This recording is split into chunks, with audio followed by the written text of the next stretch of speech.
News week में आपका स्वागत है। देश की सियासत से जुड़ी हर बड़ी खबर पर हमारी नज़र। पर सबसे पहले सबसे बड़ी खबर, यूपी में भाजपा की ट्रिपल सेंचुरी। और भले ही इस चुनाव में भाजपा के 2 नंबर आए हों, 2 दूनी 4 कैसे किया नितिन गडकरी ने। यही नहीं, एक और अहम सवाल उठता है, अब कांग्रेस का क्या होगा? राहुल गांधी क्या करेंगे? क्या ग्रैंड अलायंस संभव है? महागठबंधन 2019 में नरेंद्र मोदी को क्या रोक पाएगा? लेकिन सबसे पहले बात करते हैं man of the week Nitin Gadkari की। केंद्रीय परिवहन मंत्री गडकरी प्रधानमंत्री और संघ के विश्वास पात्र हैं। पर इससे भी बड़ी बात, गडकरी जी पर्दे के पीछे के बड़े खिलाड़ी माने जाते हैं। इस चुनाव में भले ही भाजपा को 5 में से 2 नंबर मिले हों, पर 2 को 4 करने में गडकरी का बड़ा हाथ था। यानी कि गोवा और मणिपुर में अगर भाजपा की सरकार बनी तो वह गडकरी जी की वजह से। आइए बात करते हैं केंद्रीय परिवहन मंत्री से और पता करते हैं कि उन्होंने ये सब कैसे किया और जो उनके ऊपर आरोप लगाए जा रहे हैं विपक्ष की तरफ से, उसके लिए वो क्या कहते हैं। आइए बात करते हैं मिनिस्टर ऑफ द वीक से। गडकरी जी, दिग्विजय सिंह का कहना है कि आप जब गोवा गए थे चार्टर्ड प्लेन में तो आप सूटकेस भर भर के ले गए थे। वो सूटकेस में क्या था वो सोच रहे हैं, शायद कपड़े थे, पर हम सोच रहे हैं कि उसमें क्या था वो सब जानना चाहते हैं। मेरे सूटकेस ही नहीं कोई थी। विमान में जब गया था तो एक भी सूटकेस नहीं थी। दवाई की मेरी दवाई रहती है, उसकी एक छोटी सी ये थी, बैग थी, बाकी कुछ नहीं। अब ये देखिए, दिग्विजय सिंह जी के हाथ से बाजी पलट गई। वो बेचारे वहाँ जाकर मुख्यमंत्री पद के लिए अपना विधानमंडल का नेता नहीं तय कर पाए। उनकी बस मिस हो गई, थोड़ा सा निराश हो गए, फ्रस्ट्रेट हो गए। कुछ बोलते होंगे तो माफ़ कर दो, मेरे दोस्त है वो, छोड़ दो। दिग्विजय सिंह को हम माफ़ कर दें, वो अगर कुछ बोलते हैं वो फ्रस्ट्रेट हो गए हैं। बट देखा जाए, अगर कॉन्स्टिट्यूशनल पोजीशन सर अगर देखी जाए तो पॉइंट ये है कि जो सिंगल लार्जेस्ट पार्टी है उसे लाना चाहिए था, उसको मृदुला सिन्हा ने सबसे पहले उसे इन्वाइट करना चाहिए था। पहली बात, आपका कहना सरासर गलत है। ऐसा है, सुप्रीम कोर्ट के निर्णय और उसके साथ संविधान में जो लिखा है उसके अनुसार जिस पार्टी के सबसे ज़्यादा सदस्य होते हैं उनको अगर कोई बुलाना चाहिए। उसके साथ साथ ये भी लिखा है कि राज्यपाल ये भी कर देखे कि उसका बहुमत है या नहीं है। तो यहाँ ऐसा है कि single largest party Congress party थी, पर उनके साथ बहुमत नहीं था और हमारे साथ 21 लोगों का बहुमत था। हमने जाकर 21 लोगों के पत्र भी दिया और 21 लोगों को दिखाया। आपके पास जो बहुमत था ना, आपके पास जो बहुमत था वो प्री पोल अलायंस नहीं था। और सरकारिया कमीशन, पुंची कमीशन, ये सारे कमीशंस कहते हैं कि या तो गवर्नर पहले प्री पोल अलायंस जो सबसे पहले था उसे बुलाएं, और अगर प्री पोल अलायंस नहीं है तो सिंगल लार्जेस्ट पार्टी को बुलाएं। देखिए, उसमें ये भी लिखा हुआ है कि राज्यपाल पहले इस बात को पक्का कर ले कि कौन बहुमत में है और बहुमत किसका है। जब मुझे बताइए कि जिस विधानसभा में 17 लोगों के सिवा एक का भी समर्थन नहीं है जिस पार्टी के पास, और दूसरी बात, अगर इनके पास बहुमत है तो कांग्रेस पार्टी कौन से मुहूर्त तक राह देख रही थी? क्यों नहीं कि गवर्नर के पास, क्यों नहीं क्लेम किया उन्होंने? इस बात में इतनी क्या इज इट फेयर? गवर्नर लेके अरुण जेटली जी से बात करती है पहले और उसके बाद बुलाती है आप लोग को। पहली बात तो ऐसी है कि अरुण जेटली जी देश के 5 संविधान अच्छे बड़े वकीलों में से एक है। वकील तो और भी हैं। नहीं, तो उन्होंने अरुण जेटली से सलाह पूछी कि संविधान क्या कहता है। ये क्या उचित था? तो देखो, एक अरुण जेटली का नाम जो है देश में वकीलों में, आज भी अनेक पार्टियां उनकी सलाह लेती है। भाजपा को नहीं, बाकी भी पार्टियां पूछती है, लोग उनको पूछते हैं, देश के कारपोरेट पूछते हैं। गडकरी जी, अंदर की बात बताइए। आप वहां गए, आपने रातों रात अलायंस स्टिच कर लिया है। 5:15 बजे आपने अमित शाह जी को फ़ोन किया। आपसे हमने सुना है काफ़ी सारे कांग्रेस के नेता भी थे जो आपसे बातचीत कर रहे थे। थोड़े अंदर की बात बताइए। एक बात सच्चाई ये थी कि कांग्रेस पार्टी में 5 पूर्व मुख्यमंत्री MLA करके चुन कर आए थे और वो सब लोग मुख्यमंत्री बनना चाहते थे। मैंने सुना कुछ मतदान भी लिया गया, किसी को 2 वोट मिले, किसी को 5 मिले, किसी को 7 मिले, और उसमें से दिल्ली के हाईकमांड का चॉइस कोई और ही था। उन लोगों को मान्य नहीं था। बेचारे हाईकमांड का चॉइस दिल्ली में आपके हिसाब से किसका था? मुझे पता नहीं, जो मैंने सुना दिग्विजय सिंह जी शायद उनको नाम तय करने में अड़चन होगी, नहीं तय कर पाए, उसमें समय चला गया, उतना हमारा सब तय हो गया, हमने क्लेम किया।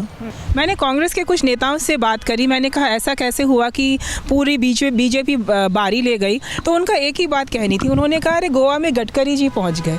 तो आजकल गडकरी और गब्बर सिंह में ज़्यादा फर्क नहीं दिखाई देता, लोग इतने आपसे डरते क्यों है, खासकर कांग्रेस? नहीं, मैंने कुछ गलत काम किया नहीं। मैंने गया, उनकी कंडीशन थी तीन लोग जो थे, एमजीपी की और गोवा फॉरवर्ड की, कि मनोहर पर्रिकर मुख्यमंत्री बनेंगे तो हम सपोर्ट करेंगे। तुरंत मैंने अमित शाह जी को कन्वे किया, और अमित शाह जी को कन्वे करने को उन्होंने कहा कि मैं प्रधानमंत्री और पार्लियामेंट्री बोर्ड से अनुमति लेता हूँ। उन्होंने अनुमति देने के बाद मैंने उनको कहा हम तैयार हैं। आखिरी सवाल, कांग्रेस मुक्त भारत का आप लोग का नारा काफ़ी पॉपुलर होता जा रहा है और काफ़ी हद तक सही भी होता जा रहा है। सवाल ये है कि डेमोक्रेसी में, गणतंत्र में आपको लगता है कि विपक्ष की एक ज़रूरत होती है? निश्चित रूप से विपक्ष की ज़रूरत होती है। जिम्मेदार विपक्ष सत्तारूढ़ पार्टी पर अंकुश रखने के लिए लोकतंत्र में बहुत आवश्यक होता है, और इसलिए विपक्ष कमज़ोर नहीं होना चाहिए। आज की तारीख में कांग्रेस को क्या बोलेंगे, कमज़ोर है? देखिए, हर पार्टी के जीवन में कभी चढ़ाव होता है, कभी उतार होता है, कभी अच्छे दिन होते हैं, कभी बुरे दिन होते हैं, कभी सूरज निकलता है, कभी सूरज डूबता है, कभी चुनाव जीतते हैं, कभी चुनाव हारते हैं। चलते रहना चाहिए। मैं हमारे पार्टी का जब काम करता था, हमारे डिपॉजिट जब्त होते थे, तो जिसका डिपॉजिट बचता था उसका हम सत्कार करते थे। हम उसी से आए, लड़ते रहे, काम करते रहे, जेल में जाते रहे, इमरजेंसी आई, संघर्ष करते रहे। एक दिन आज हमारे नरेंद्र भाई प्रचारक थे, आज वो प्रधानमंत्री बने। तो मुझे लगता है कांग्रेस पार्टी ने भी लोकतंत्र में जो जनता का निर्णय होता है उसको खुले दिल से स्वीकारना चाहिए, उसके ऊपर गुस्सा नहीं करना चाहिए, जनता को दोष नहीं देना चाहिए, इससे जनता का विश्वास संपादन करने के लिए काम करना चाहिए। और मुझे लगता है यही करने में लोकतंत्र भी मजबूत होगा और पार्टी भी मजबूत होगी। जीती हुई बाजी हारने का मलाल कांग्रेस को बेशक होगा, पर अगर इस स्थिति के लिए कोई जिम्मेदार है तो काफ़ी हद तक वो है कांग्रेस पार्टी खुद, क्योंकि किसी ज़माने में सरकारिया कमीशन और पुंछी कमीशन ने अपने रिकमेंडेशंस मनमोहन सिंह की सरकार को दिए थे। इन रिकमेंडेशंस को एक्सेप्ट करने की जगह मनमोहन सिंह की सरकार ने इन्हें रिजेक्ट कर दिया था। अगर इन रिकमेंडेशंस को उस वक्त कानूनी जामा पहनाया होता तो शायद आज स्थिति में फ़र्क होता, सरकार मणिपुर और गोवा में कांग्रेस की होती। गोवा के सियासी बवंडर पर राज्यसभा में हंगामे की ये तस्वीरें हैं। गोवा में सबसे बड़ी पार्टी है कांग्रेस, लेकिन सरकार बन गई बीजेपी की। कांग्रेस जीती हुई बाजी हार गई, बीजेपी ने लोकतंत्र की हत्या की है, यही आरोप लगा रही है कांग्रेस पार्टी। कांग्रेस राज्यपाल की भूमिका पर भी सवाल उठा रही है। मुंबई मिरर में माननीय राज्यपाल मृदुला सिन्हा जी का बयान है कि मैंने निर्णय लेने के पहले अरुण जेटली जी से बात की। यूपी उत्तराखंड में बुरी तरह हारे, गोवा मणिपुर में जीतकर भी बाजी हाथ से निकल गई। कांग्रेस सबसे बुरे दौर से गुजर रही है।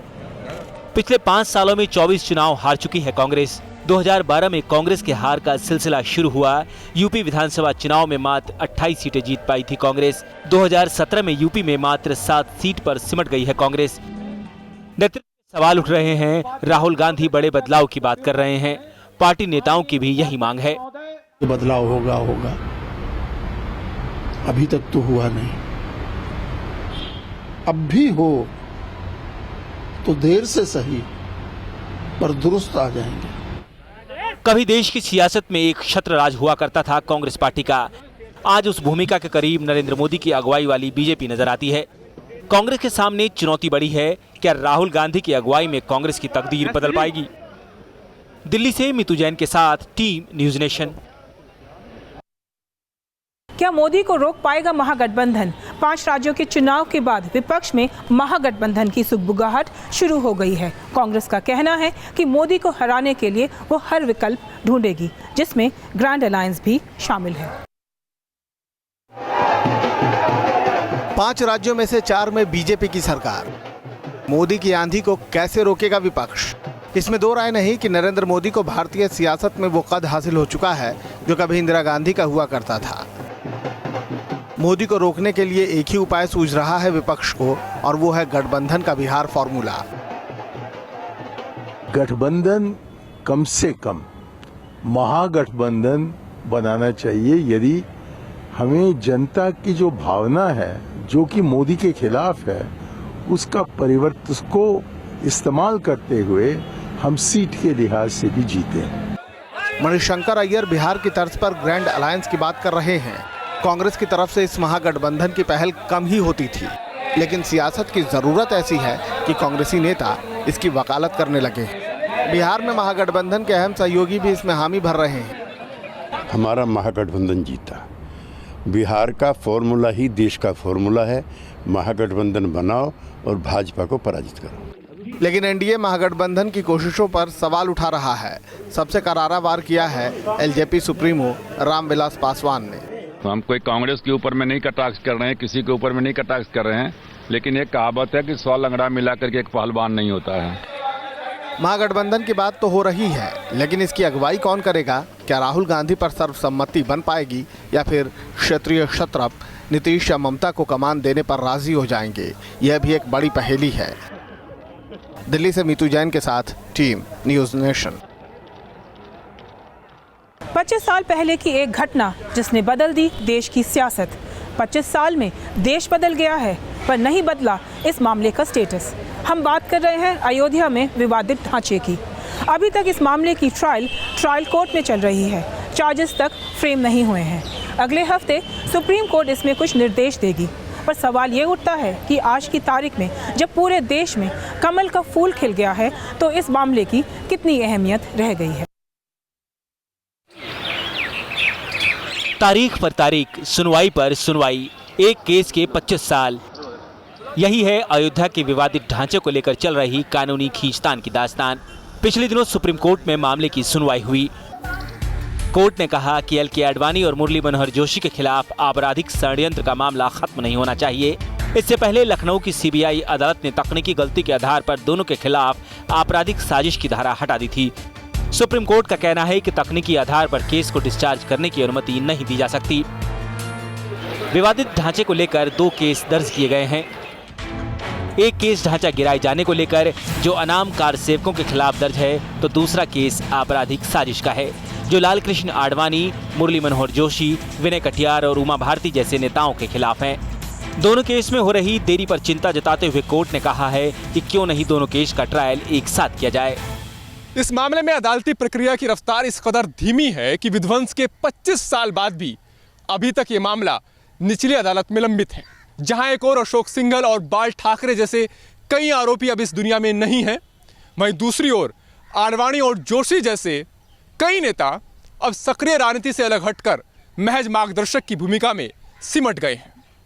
लेकिन अभी तक सुप्रीम कोर्ट को यह तय करना बाकी है कि इस मामले में बाकी बचे आरोपियों के खिलाफ आपराधिक साजिश का मुकदमा चले या नहीं। वीडियो जर्नलिस्ट सत्या के साथ अरविंद सिंह, न्यूज़ नेशन, दिल्ली। संगीत को सलाम। इस पैगाम के साथ इंडिया दिस वीक में इतना ही।